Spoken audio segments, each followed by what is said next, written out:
Praise Lord. നിങ്ങളെ എല്ലാവരെയും blessed മോർണിംഗിലേക്ക് യേശു ക്രിസ്തുവിൻ്റെ നാമത്തിൽ സ്വാഗതം ചെയ്യുന്നു.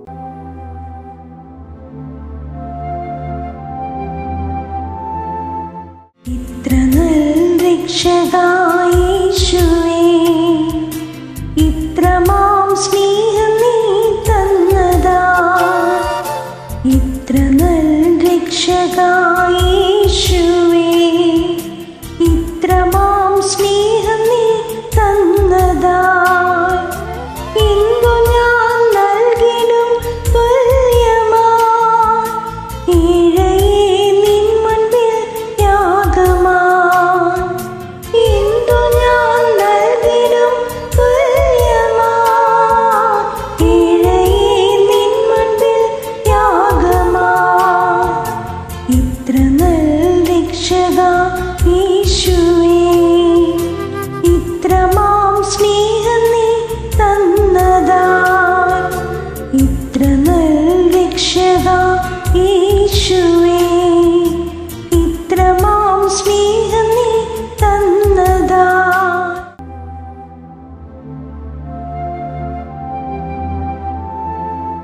പ്രിയരെ, അനുഗ്രഹിക്കപ്പെട്ട ഒരു പ്രഭാതം കൂടെ നമ്മുടെ ജീവിതത്തിൽ അനുവദിച്ചു തന്ന വലിയവനായ ദൈവത്തെ നമുക്ക് ഒരുമിച്ച് ചേർന്ന് നന്ദി പറയാം. എത്ര പേർ പറയും, ഞാൻ മിമ്മമല്ല, എൻ്റെ ദൈവം എന്നെ നടത്തിയതാണ്? ഒന്നുകൂടെ പറഞ്ഞു കഴിഞ്ഞാൽ 2025 ജാനുവരി മാസം 19 തീയതി വരെയും എന്നെയും എൻ്റെ കുടുംബത്തെയും കണ്ണിലെ കൃഷ്ണമണി പോലെ സൂക്ഷിക്കുകയും വിടുവിക്കുകയും ചെയ്ത വലിയവനായ ദൈവത്തിന് നന്ദി പറഞ്ഞുകൊണ്ട് ഈ പ്രഭാത ചിന്തയിലേക്ക് നമുക്ക് ഒരുമിച്ച് അടുത്തു വരാം. നമ്മുടെ ദൈവം അത്ഭുത മന്ത്രി. പ്രിയരെ, പ്രാരംഭവാക്യത്തിലേക്ക് യെശയ്യാ പ്രവാചകന്റെ പുസ്തകം 9-ാം അധ്യായം അതിന്റെ 6-ാമത്തെ വാക്യം. നമുക്കൊരു ശിശു ജനിച്ചിരിക്കുന്നു, നമുക്കൊരു മകൻ നൽകപ്പെട്ടിരിക്കുന്നു, ആധിപത്യം അവന്റെ തോളിലിരിക്കും. അവന് അത്ഭുത മന്ത്രി, വീരനാം ദൈവം, നിത്യപിതാവ്, സമാധാന പ്രഭു എന്ന് പേർ വിളിക്കപ്പെടും. പ്രിയരെ, ഈ പ്രഭാതത്തിൽ ദൈവം നമ്മോട് ഇടപെട്ട അനുഗ്രഹിക്കപ്പെട്ട വചനത്തിനായി നമുക്ക് ഒരുമിച്ച് ചേർന്ന് ദൈവത്തിന് നന്ദി പറയാം. എല്ലാവരുടെയും ആഗ്രഹമാണ് ജീവിതത്തിൽ ഒരു അത്ഭുതം നടക്കണമെന്നുള്ളത്. എന്നാൽ ഇന്ന് ഞാനും നിങ്ങളും വായിച്ചു കേട്ട വാക്യത്തിനകത്ത് വ്യക്തമായി നമ്മുടെ കർത്താവിനെ കുറിച്ചുള്ള പ്രവചന സന്ദേശമാണ്. അവൻ അത്ഭുത മന്ത്രി, വീരനാം ദൈവം, നിത്യപിതാവ്. എന്നെ ശ്രദ്ധിക്കുന്നവരെ, ഞാനും നിങ്ങളും സേവിക്കുന്ന ദൈവം അത്ഭുത മന്ത്രിയാണ്. നമ്മുടെ കർത്താവ് വീരനാം ദൈവമാണ്. നമ്മുടെ ജീവിതത്തിനകത്ത് ഇന്നും അവൻ അത്ഭുതങ്ങളെ ചെയ്യുവാൻ കഴിയും. ഹല്ലേലൂയ. വിശ്വസിക്കുന്നുണ്ടെങ്കിൽ ഈ പ്രഭാതത്തിൽ എല്ലാ വഴികളും അടഞ്ഞെന്ന് ചിന്തിക്കുന്നുണ്ടെങ്കിലും നമ്മുടെ കർത്താവ് അത്ഭുത മന്ത്രിയാണ്. നമ്മുടെ വിഷയങ്ങളെ കർത്താവിൻ്റെ കരത്തിലോട്ട് ഏൽപ്പിക്കാൻ പ്രിയരെ, ദൈവം ഇന്നും പ്രവർത്തിക്കാൻ ശക്തനാണ്. മീഖ പ്രവചനം 7-ാം അധ്യായം അതിൻ്റെ 15-ാമത്തെ വാക്യം.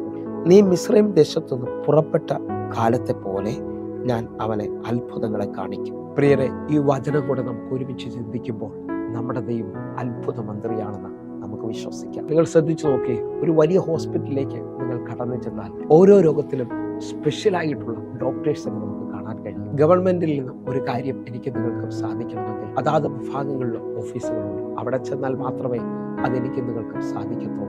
എന്നാൽ ഞാനും നിങ്ങളും വിശ്വസിക്കുകയും പ്രാർത്ഥിക്കുകയും ചെയ്യുന്ന നമ്മുടെ കർത്താവ് അത്ഭുത മന്ത്രിയാണ്. നമ്മുടെ എല്ലാ വിഷയങ്ങൾക്കും ഒരു നാമമേ ഉള്ളൂ, അത് യേശുവിൻ്റെ നാമമാണ്. നമ്മുടെ എല്ലാ ആവശ്യങ്ങളെയും പരിഹരിക്കുന്ന ഒരു അത്ഭുത മന്ത്രിയുണ്ട്. നമുക്ക് വിശ്വസിക്കാമെങ്കിൽ യേശുവിൻ്റെ പാദപീഠത്തിലോട്ട് നമുക്കൊന്ന് ആശ്രയിക്കാം. നിങ്ങൾ വിശ്വസിക്കുന്നവരാണെങ്കിൽ നമ്മുടെ ദൈവം അത്ഭുത മന്ത്രിയാണ്. നമ്മുടെ എല്ലാ വിഷയങ്ങളെയും സാധിപ്പിക്കുന്ന ദൈവം. നിങ്ങൾ ഇന്ന് വഴിയടഞ്ഞവരെ പോലെയാണോ നിൽക്കുന്നത്? നിങ്ങൾ നോക്കിയേ, ഇസ്രായേൽ മക്കളെ വാഗ്ദത്ത ദേശത്തിലേക്ക് മോശ മുഖാന്തരം വിളിച്ചിറക്കിയിട്ട് 3-ാമത്തെ ദിവസം ചെങ്കടലിന് മുമ്പിൽ ചെന്ന് വഴിയില്ലെന്ന് പറയുന്നവനല്ല. അവർക്ക് വേണ്ടി അന്ന് രാത്രിയിൽ ലോകം കാണാത്ത ഒരു അത്ഭുത വഴി ചെങ്കടലിന്റെ നടുവിൽ എൻ്റെ ദൈവം തുറക്കാൻ പോവുകയാണ്. ഈ പ്രഭാതത്തിൽ വിശ്വസിക്കാമെങ്കിൽ ഇതേപോലെ ഒരു അത്ഭുത വഴി എൻ്റെ ദൈവം നിങ്ങൾക്ക് വേണ്ടി തുറക്കാൻ പോകുന്നു. അതേപോലെ പ്രാർത്ഥിക്കുന്ന ദാനിയേലിനെ സിംഹക്കുഴിയിലേക്ക് സിംഹത്തിന്റെ ആഹാരമാക്കാൻ പോവുകയല്ല എൻ്റെ കർത്താവ്. പ്രാർത്ഥിക്കുന്നവന് വേണ്ടി സിംഹങ്ങളുടെ നടുവിൽ വലിയൊരു അത്ഭുതം എൻ്റെ കർത്താവ് ചെയ്യാൻ പോവുകയാണ്. സിംഹത്തിന്റെ വായടച്ചുകൊണ്ട് പ്രാർത്ഥിക്കുന്ന ദാനിയേലിനെ ദൈവം ഉയർത്താൻ പോവുകയാണ്. വിശ്വസിക്കാമെങ്കിൽ കാനാവിലെ കല്യാണ വീട്ടിൽ അത്ഭുതം ചെയ്ത കർത്താവ്, തൻ്റെ മഹത്വത്തെ വെളിപ്പെടുത്തിയ കർത്താവ് നിങ്ങൾക്ക് വേണ്ടി ഒരു അത്ഭുതം ചെയ്യാൻ പോവുകയാണ്. 1 പത്രോസ് 2-ാം അധ്യായം അതിൻ്റെ 9-ാമത്തെ വാക്യം കൂടെ ഒരുമിച്ച്. നിങ്ങളോ അന്ധകാരത്തിൽ നിന്ന് തൻ്റെ അത്ഭുത പ്രകാശത്തിലേക്ക് നിങ്ങളെ വിളിച്ചവന്റെ സൽഗുണങ്ങളെ ഘോഷിക്കുവാൻ തക്കവണ്ണം തിരഞ്ഞെടുക്കപ്പെട്ട ജാതിയും രാജകീയ പുരോഹിത വർഗവും വിശുദ്ധ വംശവും സ്വന്തം ജനവും ആകുന്നു. പ്രിയരെ, ഈ വാക്യം കൂടെ വായിച്ചു കഴിയുമ്പോൾ ഒരു കാര്യം പൂർണ്ണമായി വിശ്വസിക്കാം. നാം അന്ധകാരത്തിൽ തുടരുകയല്ല, നമ്മെ അന്ധകാരത്തിൽ നിന്ന് അത്ഭുത പ്രകാശത്തിലേക്ക് വിളിച്ചിരിക്കുകയാണ്. വിളിച്ചവന്റെ സൽഗുണങ്ങളെ ഘോഷിക്കുവാൻ തക്കവണ്ണം അവൻ രാജകീയ പുരോഹിത വർഗമാക്കി നമ്മെ തീർത്തിരിക്കുകയാണ്. നിങ്ങൾ വിശുദ്ധ ജാതിയാണ്, ദൈവത്തിൻ്റെ സ്വന്തം ജനമാണ്. വിശ്വസിക്കാമെങ്കിൽ എല്ലാ വഴികളും അടഞ്ഞു എന്ന് പറയുന്നിടത്ത് അത്ഭുതമന്ത്രി ഒരു വഴി തുറക്കാൻ പോകുന്നു. അങ്ങനെ വിശ്വസിക്കുന്ന ഓരോ ദൈവമക്കളും ഈ പ്രഭാതത്തിൽ വിശ്വസിച്ചാട്ടെ. നമുക്ക് ഒരുമിച്ച് പ്രാർത്ഥിക്കാം. ഞങ്ങളെ സ്നേഹിക്കുന്ന ഞങ്ങളുടെ നല്ല കർത്താവേ, അങ്ങ് അത്ഭുതമന്ത്രിയാണ്. ഞങ്ങളുടെ വഴി തീർന്നു എന്ന് ലോകം വിളിച്ചു പറയുമ്പോൾ ഇതാ പുതിയത് തുടങ്ങുന്ന പുത്തൻ ആരംഭങ്ങളെ തരുന്ന വലിയവനായ ദൈവം ഞങ്ങൾക്ക് വേണ്ടി ഇന്നും അത്ഭുതങ്ങളെ ചെയ്യുന്നതിനായിട്ട് കർത്താവേ, ഇന്നൊരു അത്ഭുതത്തിൻ്റെ ദിവസമാക്കണമേ. ഇന്നൊരു വലിയ ദൈവപ്രവൃത്തിയുടെ ദിവസമാക്കണമേ. എല്ലാം കാണുന്ന ഓരോ മക്കൾക്കും വേണ്ടിയും ഒരു വലിയ അത്ഭുതം എൻ്റെ കർത്താവ് ചെയ്യണം.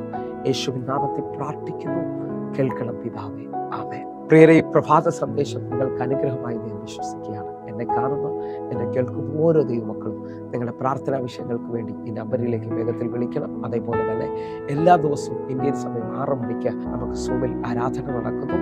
നിങ്ങളെ ഞാൻ ക്ഷണിക്കുന്നു. നമ്മുടെ യൂട്യൂബ് ചാനൽ സബ്സ്ക്രൈബ് ചെയ്യണമെന്ന് ഓർപ്പിക്കുന്നു. എങ്കിൽ അടുത്ത ദിവസം കാണുമ്പോഴേയും സ്വർഗത്തിലെ ദൈവം നിങ്ങളെ കാക്കുമാറാകട്ടെ. God bless you. ആമേൻ.